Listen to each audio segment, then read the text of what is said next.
¿Dónde está? Bueno, buen día. Yo soy Frutas María del Mar, médica residente segundo año. Y bueno, hoy voy a hablar de un tema muy importante para nosotros, que es hidratación y deshidratación en pediatría. Pero primero hay que saber la normalidad en estos casos y hay que saber que el agua es un componente fundamental en los seres humanos, que principalmente en los niños abarca, imagínense, en los prematuros un 75-80% tienen de agua corporal total. Los nacidos a término hasta adolescencia corresponde un 70-75% y en los adolescentes un 55-60%.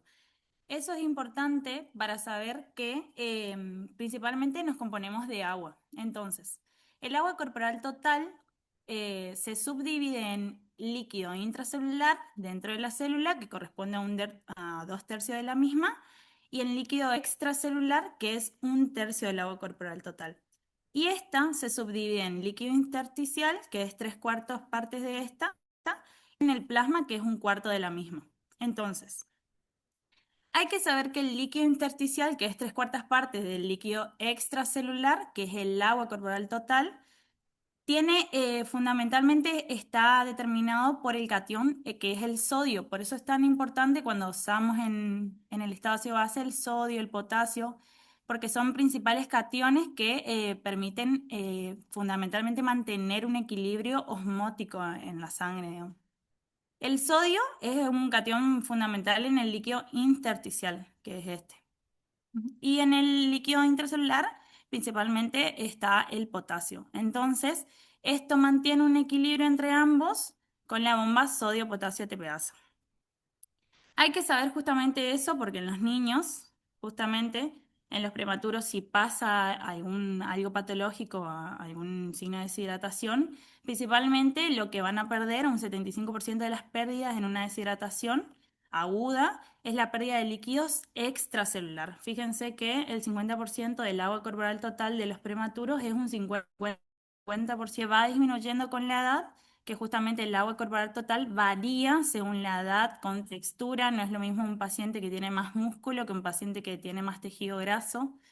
Y eso va variando con la edad, el sexo, pero es un gran porcentaje y el agua corporal total corresponde a un porcentaje grande del peso corporal. Por eso es tan importante pesar a los pacientes y determinar justamente con el peso si estamos hidratándolo bien, si al paciente le falta líquido.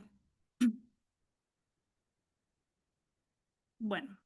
Obviamente que esto hay que saber un poco de osmolaridad también, que la osmolaridad es los solutos que hay en el agua plasmática, digamos, y que justamente se determina por la cantidad de sodio, el equilibrio que hay entre sodio, potasio, glucosa también. Por eso justamente en la fórmula sodio, tenemos que tener en cuenta el sodio, la glucosa. Cuando aumenta mucho la glucosa, también aumenta la osmolaridad. Por eso justamente en la cetoacidosis diabética es tan importante mantener un equilibrio hídrico, digamos. Y, em, y básicamente esa es la importancia en los niños pediátricos, en los niños, saber esto, que es importante saber cuánta cantidad de agua tienen los niños, que es mucho un porcentaje mayor que en los adultos. Entonces, tenemos que saber lo normal para después entender lo patológico.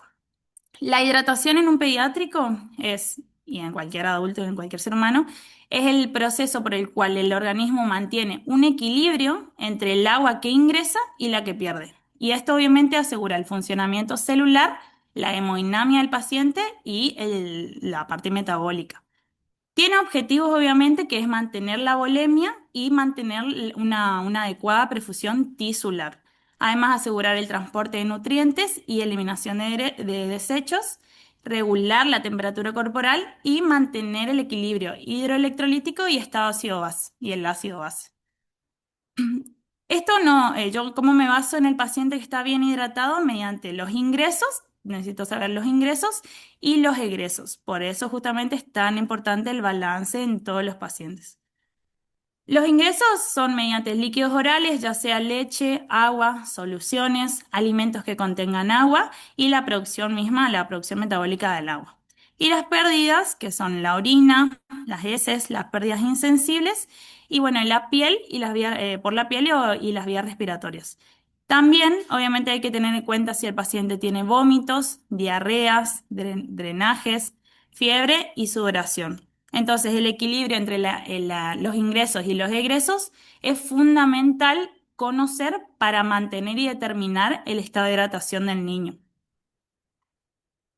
Y bueno, como dijimos, el agua es el componente principal en el cuerpo humano. Imagínense que un 75-80% del peso en lactante significa agua. Y bueno, después va disminuyendo con la edad, que termina en un 60%. Y como ya dije, esto varía según el porcentaje de músculo, de tejido graso que tenga el mismo. Entonces eso hay que tener en cuenta. No es lo mismo hidratar a un paciente con obesidad que a un paciente con malnutrición. Y bueno, hay que saber otro concepto que es la deshidratación, que es la pérdida de agua y electrolitos que supera la capacidad de reponer, de reposición. Y esto produce obviamente alteraciones en el volumen extracelular y en la osmolaridad, con compromiso obviamente de la función de los órganos y sistemas. Hay factores que aumentan el riesgo de deshidratación, que son la gastroenteritis aguda, los vómitos persistentes, la fiebre, disminución de la ingesta y patologías crónicas, que después voy a hablar de eso. Entonces, para determinar la deshidratación, hay dos tipos de deshidrataciones que yo puedo determinar con solo saber el valor del sodio. Dependerá obviamente del grado y el tipo de deshidratación, la fisiopatología de los signos y síntomas con la que se exprese mi paciente. Por eso es tan importante la historia clínica, la evaluación del paciente, la inspección, el triángulo de evaluación pediátrica que me va a dar mucha información para pensar frente a qué tipo de deshidratación estoy. Generalmente las más agudas son las deshidrataciones isonatrémicas o hiponatrémicas, que esta es en donde predomina la pérdida del líquido del espacio extracelular, donde las manifestaciones son debidas a una contracción del volumen vascular. Entonces el paciente va a venir con sequedad de la piel y las mucosas, va a venir pálido, va a venir taquimneico, va a tener frialdad acra, vasoconstricción, va a estar taquicárdico y va a presentar oliguria. Y en los lactantes es sumamente importante realizar el signo del pliegue y palpar la fontanela para ver si no está hundida, está normotensa. Entonces, esto generalmente voy a pensar en los pacientes que clínicamente se expresan con algo agudo. Y en los pacientes que voy a sospechar de deshidrataciones hipernatrémicas, van a ser de más larga evolución. Y el paciente se va a presentar también con oliguria, pero va a tener sed, va a estar irritable, va a presentar temblores, que esto es principalmente fundamental de determinar porque el paciente se presenta con manifestaciones clínicas de tipo neurológicas. Va a presentar hiperreflexia y en casos avanzados puede presentar convulsiones o disminución del nivel de la conciencia. Entonces, simplemente con determinar los signos y síntomas del paciente, yo puedo determinar, bueno, puedo estar ante la sospecha de un paciente con valores del sodio elevados o valores del sodio normal o presentar hiponatremia sin ni siquiera sacar un laboratorio de control. Entonces, hay que saber que la hidratación adecuada es esencial en la vida del niño. Reconocer precozmente los signos y síntomas nos corresponde a nosotros como médicos, ¿sí? Tiene la deshidratación tiene etiologías, causas, digamos, que la provocan. En nuestro medio la más frecuente es la gastroenteritis aguda, pero obviamente que hay otras causas, otros cuadros que cursan con vómitos, que van a producir también deshidratación o disminución o hipoaporte de la ingesta de líquidos, también endocrinopatías como la cetoacidosis diabética, la insuficiencia suprarrenal, la utilización de diuréticos y enfermedades renales, como la diabetes insípida. Y también, bueno, obviamente que en los grandes quemados también es importante mantener una adecuada hidratación en este tipo de pacientes. Entonces, hay distintos tipos de deshidratación, como ya dije, según el valor del sodio, que se va a bajar, que se va a basar en hiponatrémicas, que el sodio va a estar menor a 130, donde la alteración fisiopatológica es que se pierde más sodio que agua. La isonatrémica, que los valores de sodio van a estar dentro de los rangos normales, donde la alteración fisiopatológica es la pérdida de agua. y la de sodio está proporcionada, digamos. Y la hipernatrémica, donde el valor del sodio en plasma es mayor a 150 y se pierde más agua que sodio. Y esto justamente es lo que hablamos de la expresión de los signos y síntomas del paciente. Y también puedo clasificarla la deshidratación según el volumen perdido, en leve, moderada, grave, y esto varía según el porcentaje de la pérdida de peso. Si mi paciente perdió menos de un 5% de peso, voy a clasificarla en leve, de 5 a 10 el porcentaje en moderada, y si supera el 10% de la pérdida de peso, ya estamos hablando de una deshidratación grave.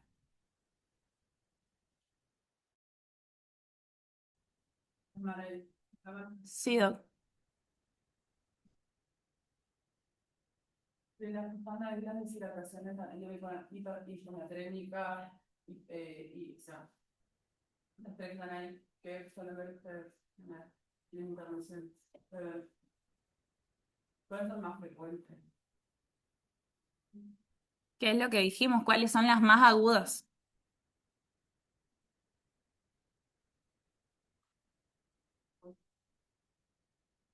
Las que más vemos son la hiponatrémica y la ISO es la más frecuente. La ISO es la más frecuente, sí. La hiponatrémica podemos ver y la hipernatrémica también podemos ver. En cuanto a la hiponatrémica, tengan en cuenta verla, o sea, después cuando veamos clase de corrección del sodio, hay que corregir el sodio, más que hidratar al paciente, hay que corregir el sodio, hay que corregir el sodio rápido, porque el paciente que te va a hacer una convulsión en tu cara. Y de la hipernatremia también hay que corregir el sodio en 48 horas, que son las correcciones. Cuando hagamos corrección del sodio, vean que son dos cosas que no van a ser, no solamente hidratar el paciente, sino corregir el sodio más o menos. Y son características, porque el hiponatrémico, el paciente va a estar desganado, caído, o sea, es un paciente que va a estar adinámico. El hipernatrémico va a estar irritable, eso van a comparar. Y cuando vean la lengua del hipernatrémico, no se van a olvidar nunca, porque es la lengua del oro, la característica lengua del oro, para verlo, digamos. No, eso no quería decir. Gracias. En cuanto a los valores, porcentaje es importante también, o sea, en cuanto, o sea, lo que ella separa ahí en el chico, en el infante, digamos, y en el más grandote, los porcentajes también son diferentes por los porcentajes de riqueza celular que tenemos. Eso también es importante, que ustedes van a ver también en el momento de las correcciones de líquido.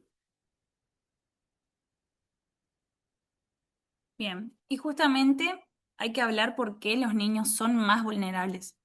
Porque presentan mayor porcentaje de agua corporal, que es lo que expliqué al principio, y principalmente cuanto más chiquitos son, predomina el espacio extracelular. Esto permite tener una mayor capacidad para perder el agua rápidamente frente a cualquier agresión. Por eso justamente en los niños, sí o sí un paciente deshidratado hay que evaluarlo y hay que determinar el criterio de hidratación ya sea vía oral, endovenoso. Por eso es importante saber por qué son más vulnerables. Además, hay un recambio acelerado donde donde se realiza un mayor recambio diario de agua y electrolitos, donde el equilibrio hidrosalino es mucho más frágil que en el adulto, y hay una inmadurez renal. Entonces, tienen menor capacidad para concentrar la orina. Obviamente que esto presenta dificultad para adaptarse a cambios bruscos del medio interno. Hay que saber que la deshidratación es una causa principal de morbimortalidad en niños menores de 5 años, pero eso es a nivel mundial, donde el equilibrio hídrico es crítico en los pediátricos. Como dijimos, tiene mayor proporción de agua corporal y son más vulnerables a las pérdidas rápidas ante cualquier tipo de agresión. Por eso es importante nuestro monitoreo y manejo oportuno. Entonces, ¿qué tenemos que hacer nosotros como médicos que estamos en formación? Se debe interrogar a los padres por la ingesta de líquidos, el número y el volumen de las micciones. ¿Cómo determino eso? Si es un paciente que usa pañal, ¿cuántos pañales mojó? ¿Cuántos pañales cambió? ¿Cuántos cambiaba antes? ¿Cuántos vómitos presentó? ¿De qué tipo? Las deposiciones, ¿cómo son? ¿Cuántas en el día? Y sobre todo, justamente el último día o el día que consulta.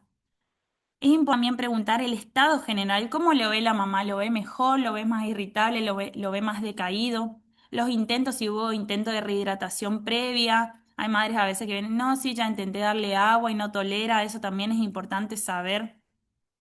Y obviamente preguntar el último peso del niño. Hay padres que saben el peso y hay padres que no. En lo posible, en clínica es lo que más utilizamos, poder pesar al paciente. Hay veces que en la emergencia no podemos hacer esto, pero sería sumamente importante determinar mientras que el paciente pueda pesarse, obviamente.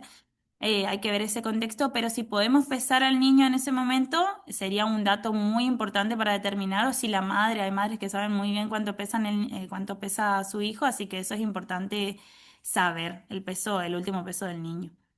Posteriormente, bueno, vamos a hacer una historia clínica dirigida para determinar justamente la etiología del cual me provocó la deshidratación. Y hay que saber que si viene un paciente menor de un año, pero principalmente los menores a 6 meses, es un criterio de mayor riesgo para presentar una deshidratación grave. Por más de que presente la misma etiología que un paciente de 5 años, en los niños menores a 6 meses va a ser mucho más grave cómo pierde el agua el paciente. Los niños también que tienen pérdidas muy intensas, ya sea más de 6 deposiciones en el día o más de 3 vómitos en el día, o aquellos justamente que fracasaron con la tolerancia de la vía oral, y los niños que tienen signos de malnutrición. Entonces, existe una escala de Gorelick que es donde yo me puedo basar en el paciente y determinar qué tipo de plan voy a usar, plan A, plan B y plan C, determinando el porcentaje de deshidratación, determinando cuántos puntos presenta el paciente como para yo indicar si estoy frente a un niño normohidratado, una deshidratación leve, en un niño con deshidratación moderada, un niño con deshidratación severa o en shock. Entonces, el paciente, ¿qué tengo que ver en el paciente? ¿Cómo está él? ¿Cómo está la apariencia? ¿Está alerta? ¿Está activo? ¿O está irritable? ¿Está letárgico? Pero está letárgico con respuesta débil o ausente. ¿O está inconsciente? Eso tengo que determinar. Después, ¿cómo están los ojos? Si el paciente llora y son con lágrimas, los ojos están ligeramente hundidos, pero y además están los ojos hundidos, pero sin lágrimas. Y bueno, obviamente que los ojos muy hundidos también es signo de deshidratación severa. ¿Cómo están las mucosas del paciente? ¿Están húmedas? ¿Están secas? ¿Están muy secas? ¿Cómo está la piel? ¿Cómo está la fontanela en los lactantes? En la fontanela, si está normal es un buen signo, pero si está ya hundida ya me suma más puntos. Y el aspecto de la harina también es importante. Si la orina es normal, es clara, hay que preguntarle a la mamá, o incluso nosotros también podemos ver si es de coloración amarillo oscuro, o si está ausente, que ya está en anuria el paciente. Entonces, el grado de deshidratación para decidir me va a determinar los distintos tipos de planes. Plan A, plan B y plan C, que es lo que vamos a hablar después. Hay que saber que, como dijimos anteriormente, la deshidratación iso e hiponatrémica va a hablar sobre el volumen vascular contraído. Esa es la fisiopatología del paciente. ¿Cómo se va a expresar? ¿Cómo se va a presentar? Sequedad de la piel y las mucosas, palidez y taquipnea, vasoconstricción y frialdad acra y taquicardia. Y en los lactantes hay que realizar el signo del pliegue, que va a ser positivo, y la fontanela va a estar hundida. Esto acuérdense que es generalmente en los pacientes agudos. Y en los que generalmente son un poco más crónicos, ya voy a pensar en los síntomas neurológicos. La fisiopatología va a ser un sufrimiento y la deshidratación celular, donde vamos a hablar de una deshidratación hipernatrémica. El paciente va a tener oliguria extrema, sed intensa, pero principalmente el paciente va a estar irritable, va a presentar temblores, va a tener hiperreflexia, disminución de la conciencia y obviamente me puede convulsionar. Bien. Hay un mapeo que nosotros tenemos que hacer ni bien entra el paciente. Hay que dividirlo en 5 partes, donde primero voy a ver la parte de el nivel de la conciencia y voy a palpar si Fontanella sí corresponde y si está un día, si corresponde por edad, ¿no? Si está un día es un mal signo, ya saben.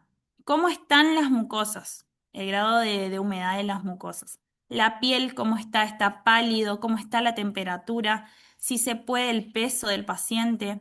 Voy a ver la parte del tórax, la frecuencia respiratoria, la frecuencia cardíaca, la TA.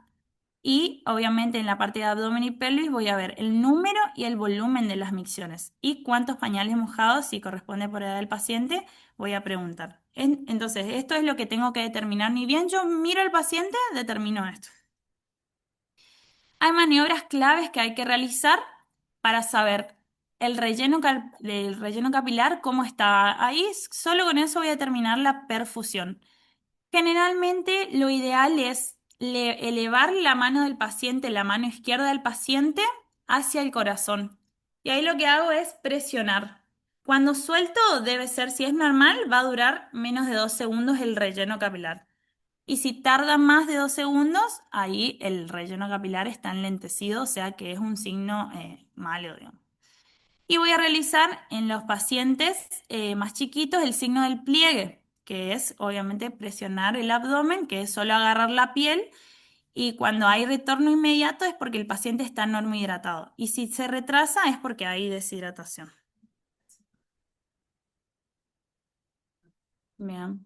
El pie, Ah, yo lo el leí pie en abdomen. nutrido va a tener signo del pie, Mm. el En mejor tórax. Bien. es tórax. Bueno. Bien, nunca olvidarnos del triángulo de evaluación pediátrica. Es todo el tiempo lo que hacemos y no nos damos cuenta, donde nosotros con la apariencia, ver la parte respiratoria y la circulación cutánea es lo que determinamos la gravedad del paciente. En la apariencia, está irritable, está letárgico, presenta temblores, voy a tener una alerta de que el paciente está con una posible hipernatremia. El paciente está taquipnéico, voy a determinarlo solo observando el trabajo respiratorio del paciente. Obviamente que si presenta taquipnea, ya tengo que pensar que el paciente no esté en una acidosis o esté en shock. Y en la circulación cutánea, la palidez del paciente está pálido, tiene frialdad acra y el relleno capilar, ¿cómo está? Está mayor a 2 segundos, ahí generalmente son las deshidrataciones agudas donde estamos hablando de la hipo o isonatrémicas. Bien, el peso es muy importante, por eso justamente en clínica pesamos cada 8 horas al paciente, la importancia de determinar si está aumentando de peso, por ejemplo, a las 22 pesaba a las 6 de la mañana nos pesó 15, algo nos va a llamar la atención o al revés.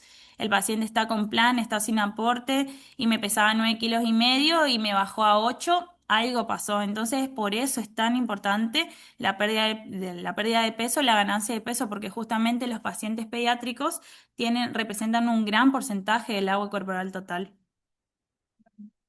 Ah, sí, para que quería escribir, si lo vamos a poner escribir, resumirlo, cuando termine tu clase, Ujú.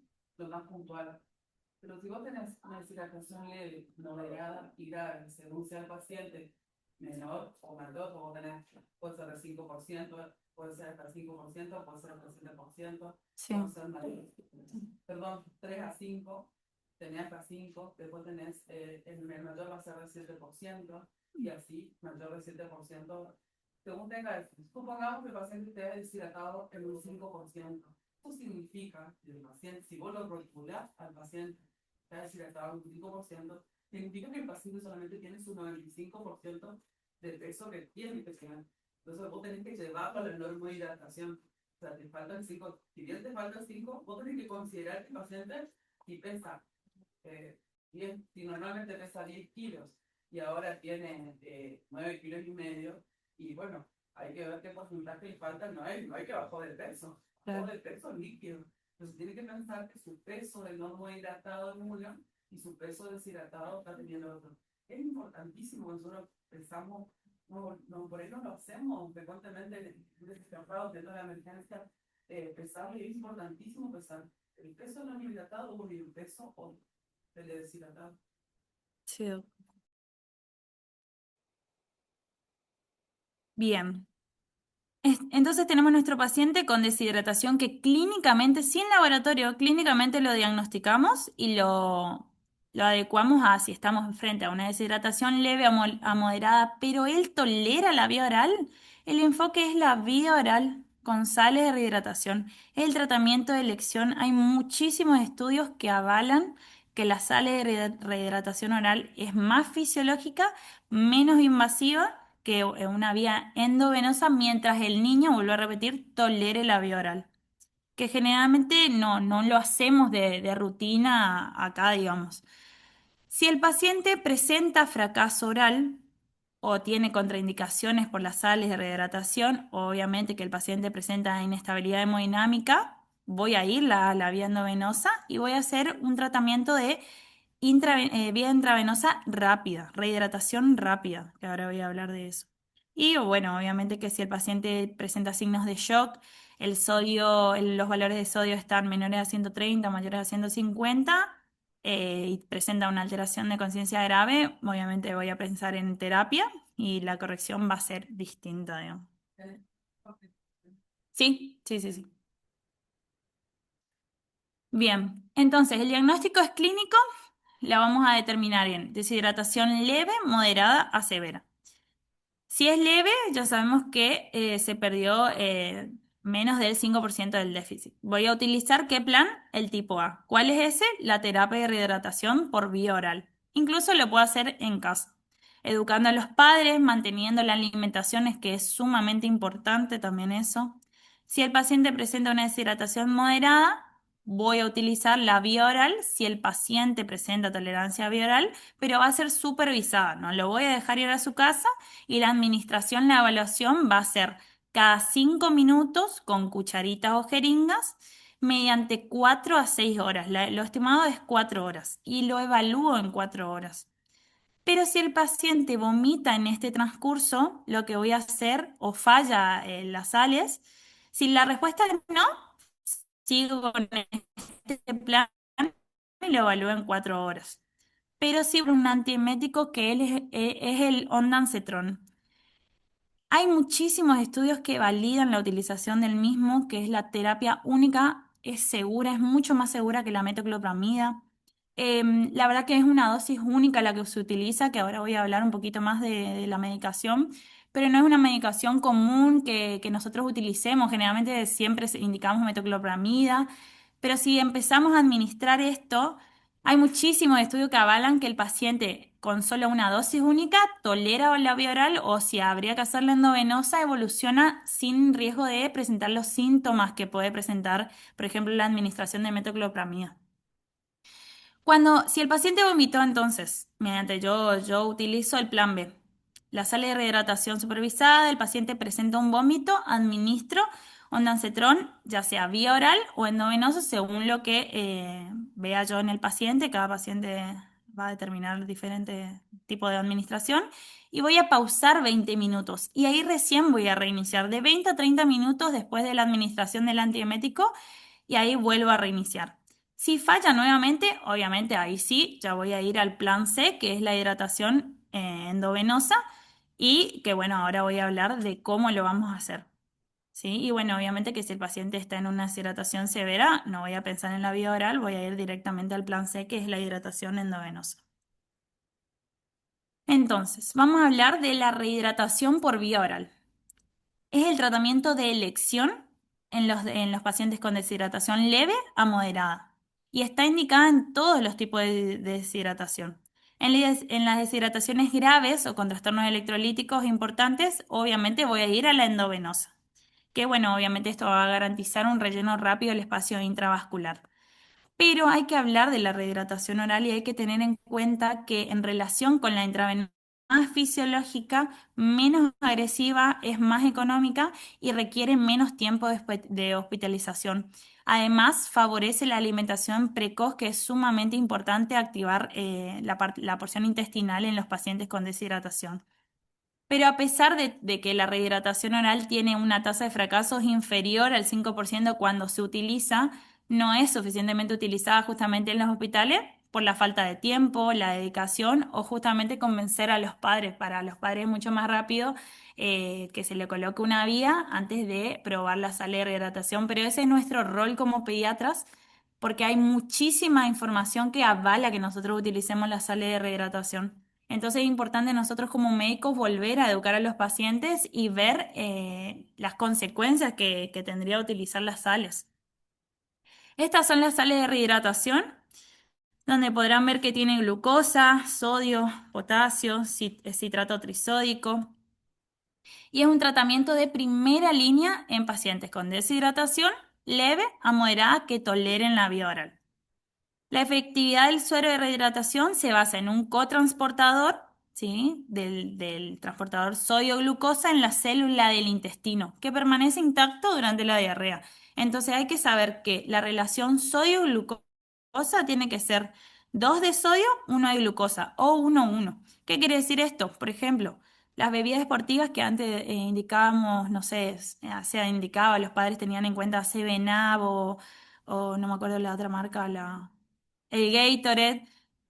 Tenemos que saber que los refrescos y bebidas presentan mucha glucosa, tienen alta osmolaridad, entonces me desequilibra esta bomba, este cotransportador. Y lo que va a provocar justamente que estos refrescos, que tienen bajo sodio, alta osmolaridad y excesiva glucosa, provocan una diarrea osmótica, que es lo que justamente yo voy a querer evitar en un paciente que presenta deshidratación. Por eso es tan importante saber por qué las sales de rehidratación. Entonces, en deshidratación leve a moderada sin inestabilidad hemodinámica, voy a iniciar las sales de rehidratación ¿a cuánto? A 20 mililitros por kilo, cada 20 a 30 minutos. Si presenta vómitos el paciente, ya sabemos que hay que administrar ondansetron en una única dosis. La dosis es de 0,1 a 0,2 miligramos por kilo, ya sea endovenoso o vía oral. Tiene una dosis máxima que es de 8 miligramos. Lo bueno de esta medicación es que es dosis única. Voy a hacer la pausa hídrica de 20 a 30 minutos y ahí vuelvo a reiniciar la tolerancia. Si presenta el paciente otra vez vómitos o fracasa, ahí obviamente voy a ir a la vía endovenosa. Pero si el paciente no presenta vómitos, no es necesario administrar el antiemético. Lo que voy a hacer es completar la fase de rehidratación y la fase de mantenimiento. Que las sales tienen una contraindicación, son náuseas. Entonces, las sales de rehidratación oral no las voy a dar en deshidratación grave, en pacientes en shock, en alteración de la conciencia, en hilio paralítico, en abdomen agudo. En esos pacientes no voy a pensar ni siquiera en la rehidratación oral. Entonces, las sales, ¿cómo la voy a hacer? Tiene distintos pasos, que el paso 1 en un paciente, cuando yo determino el tipo de deshidratación, ya sea leve a moderada, va a tener una distinta utilización. Voy a reponerlo en 4 o 6 horas, que generalmente lo hacemos en 4 horas, y si es una deshidratación leve, es de 30 a 50 mililitros por kilo. Eso lo voy a administrar, como está en la imagen, en jeringuita, cucharita, o jeringuita, pero es cada 5 minutos, o sea, es paulatino y son pequeñas tomas. La administración, como pongo acá, es fraccionada. 5 a 10 mililitros vía oral cada 5 minutos con jeringa o cucharita. Entonces, en la deshidratación leve es de 30 a 50 mililitros por kilo y en la moderada voy a usar de 50 a 100 mililitros por kilo. Y luego, cuando yo vea que el paciente toleró bien en esas 4 horas, yo reevalúo, voy a pasar a la fase de mantenimiento. ¿Que me voy a basar en qué? En las pérdidas del paciente después de la hidratación. Si presenta vómito, va a ser de 2 a 5 mililitros por kilo o de 5 a 10 si presenta deposiciones, ¿sí? De 5 a 10 mililitros por kilo. Y hay que tener en cuenta la temperatura del paciente. Si presenta por cada grado del paciente, va a sumarme 7 mililitros por kilo. Entonces, si hay vómitos incontrolables, hay presencia de vómitos, voy a usar el antiemético que es el ondansetron.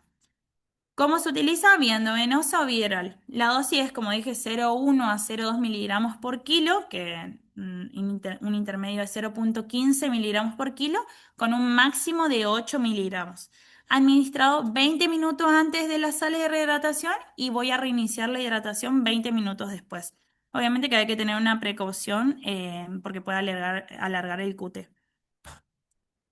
Entonces, si mi paciente pesa 9,5 kilos y yo tiene una deshidratación moderada. Voy a utilizar, ¿qué dijimos? Que la moderada es entre 50 a 100. Voy a utilizar un intermedio que es a 75 mililitros por kilo. Me da un total de 712 mililitros. Esto tengo que administrar por vía oral de entre 0 a 4 horas mediante pequeñas tomas cada 5 minutos. Si en estas 4 horas el paciente presenta vómito, esperamos 10 minutos si es que ya no hicimos el antiemético y bueno, reiniciamos como es el protocolo cuando utilizamos el antiemético. Pero no rendirnos si el paciente viene deshidratado y es una deshidratación leve a moderada y el paciente tolera la vía oral, hay que inculcar a los padres de rehidratarlos de esa forma.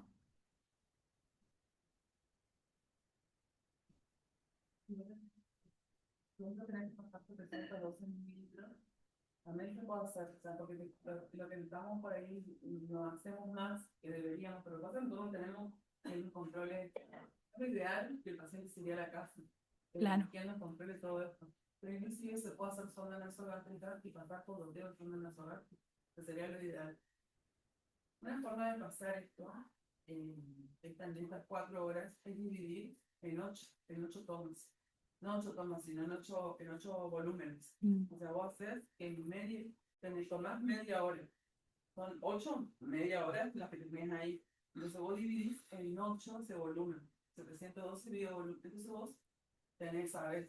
Bueno, sería cuánto sería 89. Vos sabés que 89 mililitros el paciente te tiene que tomar en media hora. O sea, entonces vos te decís, 89 mililitros tiene que tomar para que se hidrate en 4 horas. Listo. Vos dale mamá estos 89 mililitros, dale jeringa, vamos a darle que tome 89 mililitros. Listo, pasó media hora. Entonces, vemos si toleró. Vamos a la próxima media hora, vamos con otros 89 mililitros. O sea, lo ideal sería que sea dividido el volumen en 8. Entonces marcamos de a 30 minutos. ¿Me explicó? Bien. Entonces, ¿qué es lo importante en los pacientes que en lo que yo realizo la rehidratación por vía oral? La realimentación precoz es sumamente clave en los pacientes. Si yo veo que hubo una rehidratación exitosa, iniciar una dieta normal, liviana, pero iniciar una dieta es clave que el papá entienda, digamos. No hay que suspender después de la rehidratación exitosa de las 4 horas, no suspender la lactancia materna y obviamente hay que decirle a los padres nada de bebidas deportivas, energéticas o jugos azucarados. Y como dijimos, depende de las pérdidas con la fase de mantenimiento. Si presenta de posiciones adicionales, ya sabemos que la madre va a administrar 10 mililitros por kilo, que le vamos a indicar cómo. Y si presenta vómito, es por cada vómito 2 a 5 mililitros por kilo. Para mí, este consultor,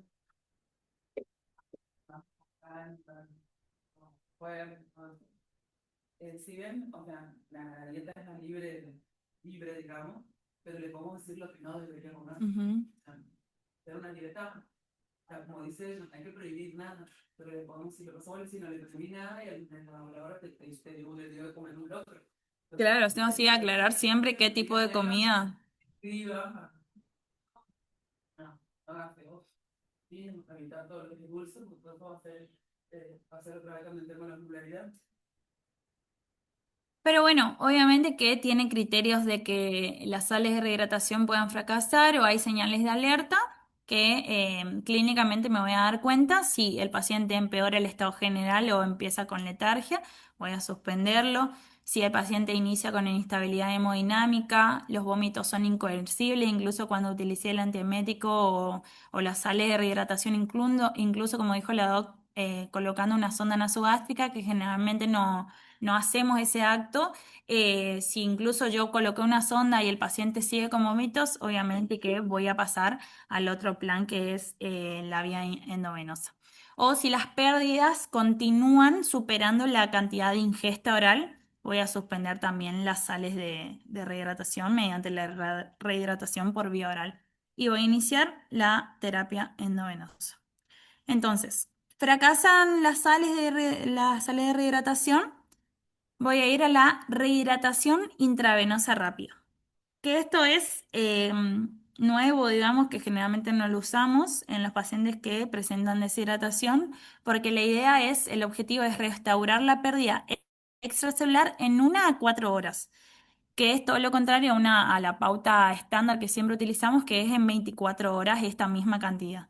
¿Y cómo lo vamos a hacer? Con solución fisiológica al 0,9% y le podemos agregar glucosa al 2,5%, que ahora voy a explicar cómo se arma.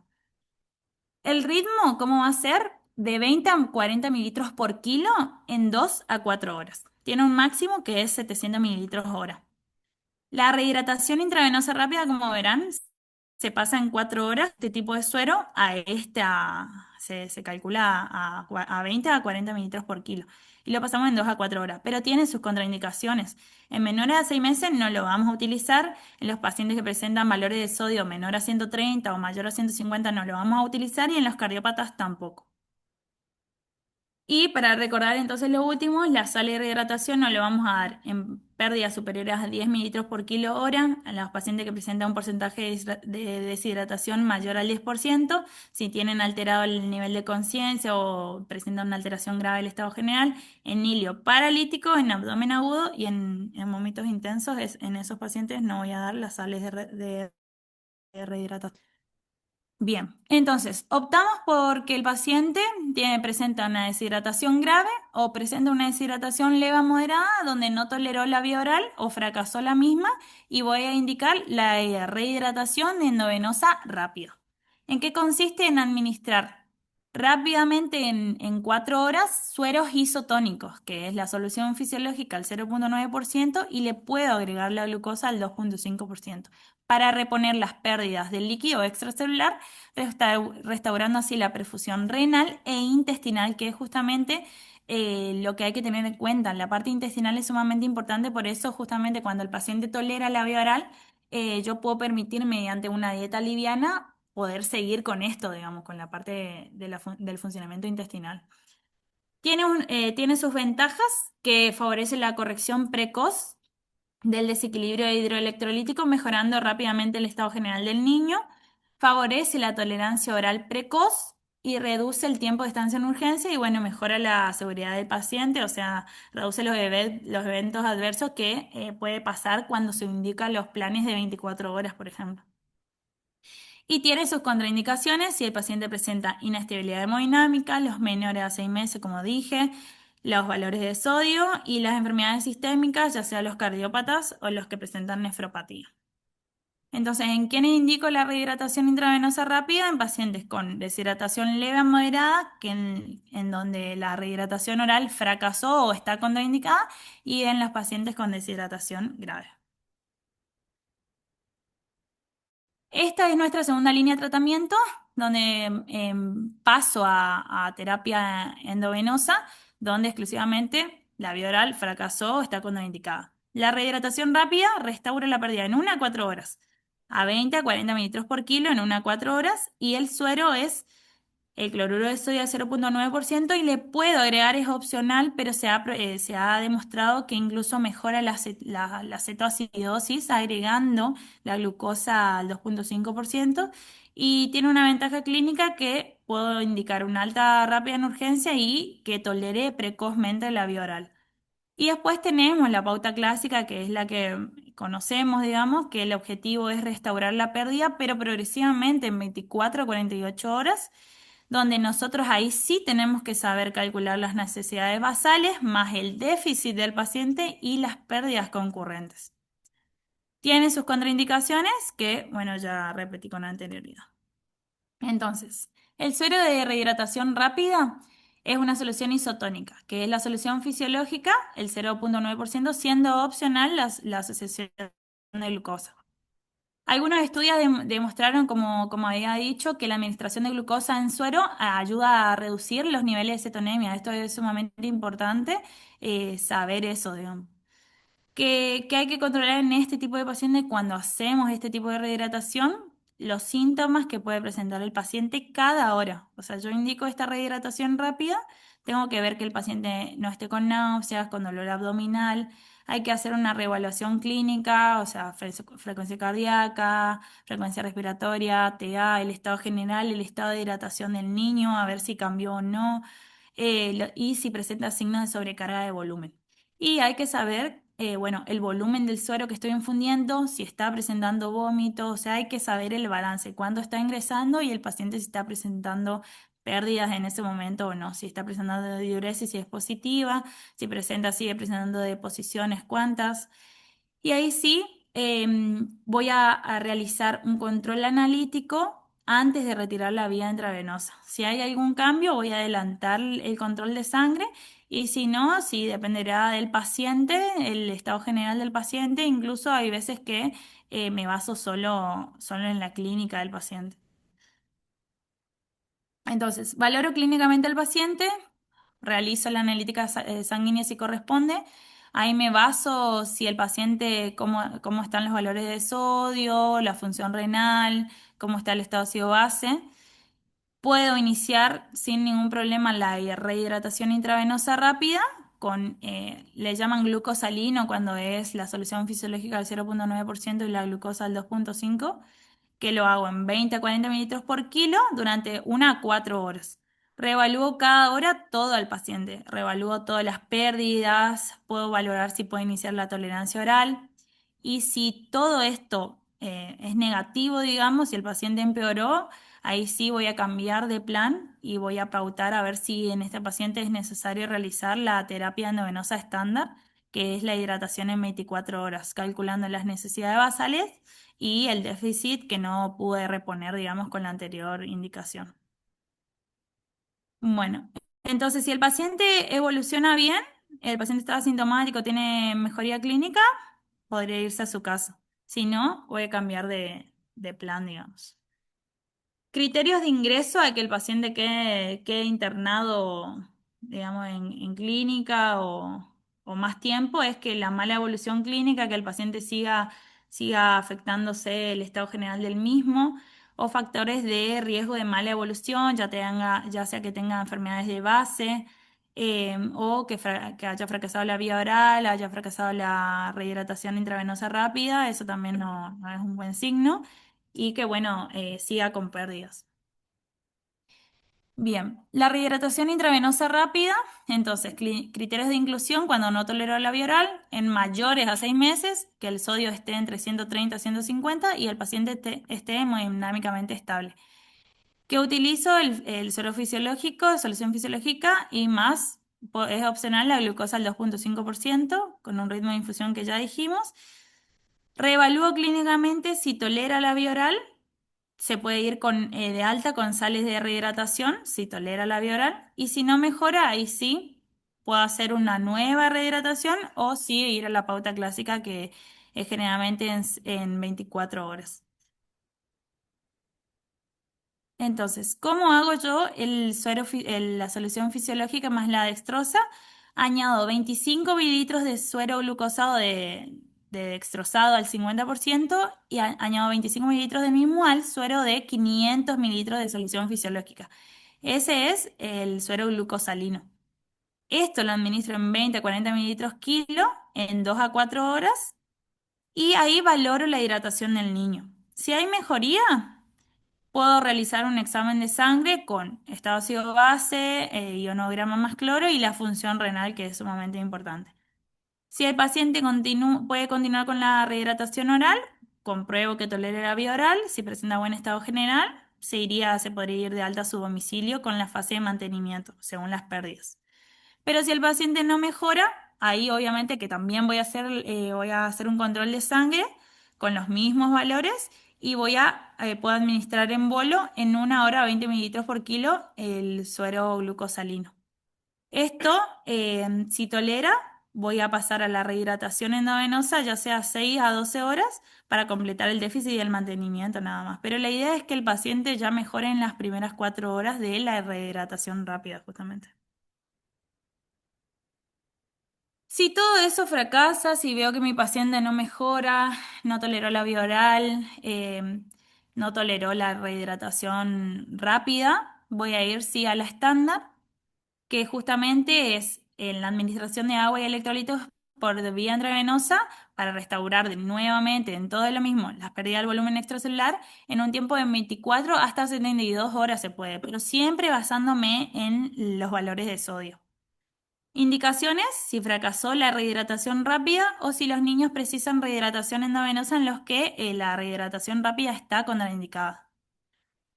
¿Qué tipo de suero? Ahí sí voy a utilizar solución fisiológica al 0,9%, glucosa 5% y potasio. Pero en los que yo pienso en añadir potasio, tengo que basarme sí o sí en el ionograma y verificar que la función renal esté normal, que el paciente presente diuresis positiva. Pero no obstante, en pacientes con alteraciones electrolíticas severas puede ser necesario modificar el tipo de suero para ajustar justamente los aportes de sodio en el suero y de potasio. ¿Sí? El ritmo de infusión va a determinarse según las necesidades basales, que los tengo que calcular según la fórmula de Holiday-Segar, que está acá. Si los niños pesan menores a 10 kilos, mi volumen va a ser 100 mililitros por kilo.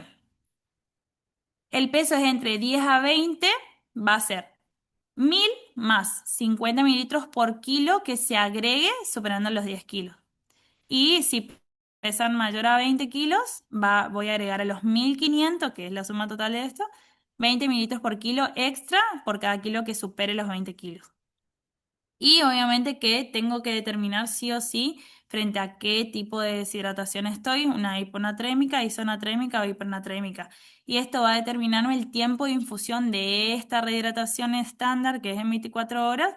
Si estoy en una deshidratación hiponatrémica, va a ser entre 12 a 24 horas. La isonatrémica es en 24 horas y la hipernatrémica es un poco más larga, digamos, en 48 a 72 horas.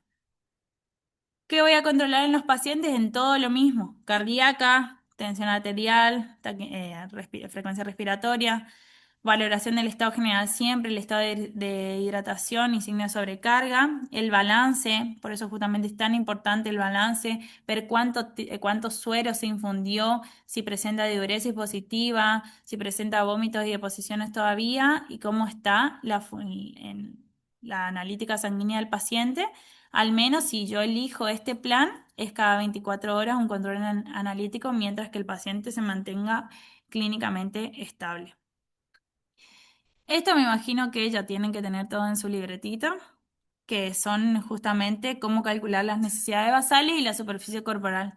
Sí o sí hay que saber esto en este tipo de planes y generalmente para siempre hay que saberlo porque esto me determina cuánto tiempo, cuánto líquido yo estoy aportando al paciente, cuánto estoy calculando de déficit, cuánto estoy calculando de más. Si hay fiebre hay que aumentar sí o sí a esto, 7 mililitros por kilo por cada grado que aumenta. Y hay que saber calcular el déficit previo porque por cada porcentaje de déficit estimado hay que reponer a 10 mililitros por kilo día. Entonces, ya hablamos de la fórmula Holiday-Segar y ahora vamos a hablar de cómo calcular la superficie corporal, que es peso por 4 más 7 sobre peso más 90. La idea siempre es utilizar el peso real del paciente. En lo posible, si clínicamente se puede pesar al paciente, lo vamos a hacer. Así que bueno, esto es importante saber en este tipo de planes. Pero cambia mucho con lo que sabíamos, lo que generalmente hacemos en los pacientes con deshidratación aguda, que primero hay que enfocarnos en la vía oral. Si el paciente presenta contraindicación, vamos a ir a la endovenosa rápida, que es en 4 horas. Si el paciente presenta desmejoría o poca respuesta a eso, ahí recién vamos a ir a la estándar, que es en 24 horas. Eso es importante saber porque justamente cambia todo nuestro paradigma, digamos. Además, utilizar la metoclopramida, ya hay muchísimos estudios que la contraindican o prefieren no utilizarla y utilizan el ondansetron que nosotros no lo utilizamos con habitualidad. Así que bueno, saber que la deshidratación es una urgencia frecuente en pediatría y generalmente hay una cierta época que siempre consultan por lo mismo, no tenerle miedo a las sales de rehidratación. En los lactantes menores a 6 meses es el grupo de mayor riesgo de deshidratación, que hagan deshidrataciones graves. La evaluación clínica, o sea, nuestra buena anamnesis, un examen físico completo va a determinar que nosotros sepamos qué tipo frente a qué tipo de deshidratación estamos y qué tipo de vía voy a elegir. Por eso es importante revisar al paciente, saber frente a qué paciente estoy, determinar el estado de perfusión, el estado neurológico y si se puede el peso, obviamente me voy a orientar al tratamiento. La rehidratación oral, que nos quede que es el tratamiento de elección en la mayoría de los pacientes, y la rehidratación endovenosa, obviamente que también es buen, una buena elección, pero siempre en ciertos casos, en las deshidrataciones moderadas grave o cuando fracasó la vía oral.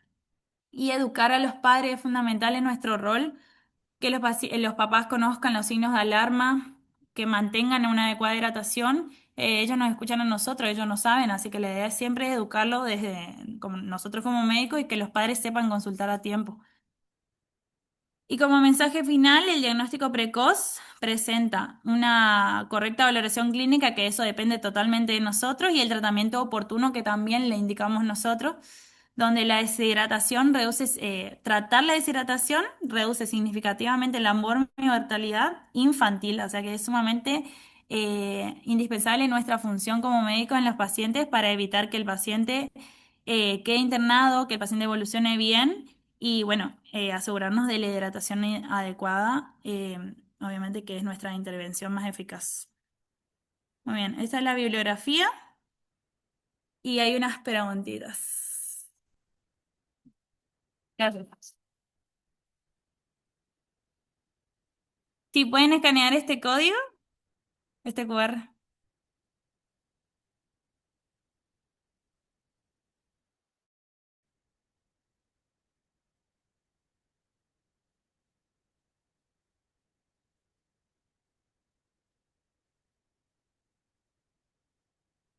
¿Escanearon?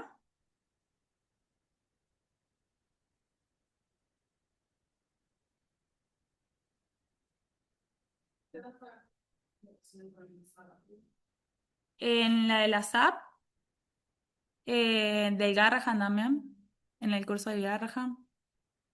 Y- ¿Cómo? Sí.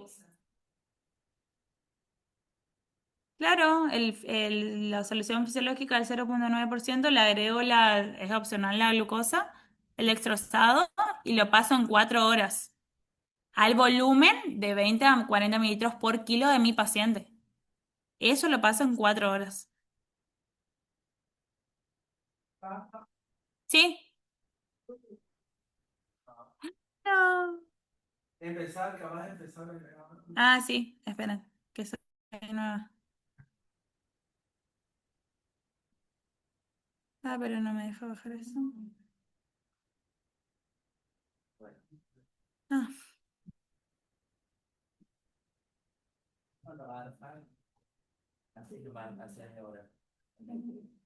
Pero por ejemplo, ¿será que está lento?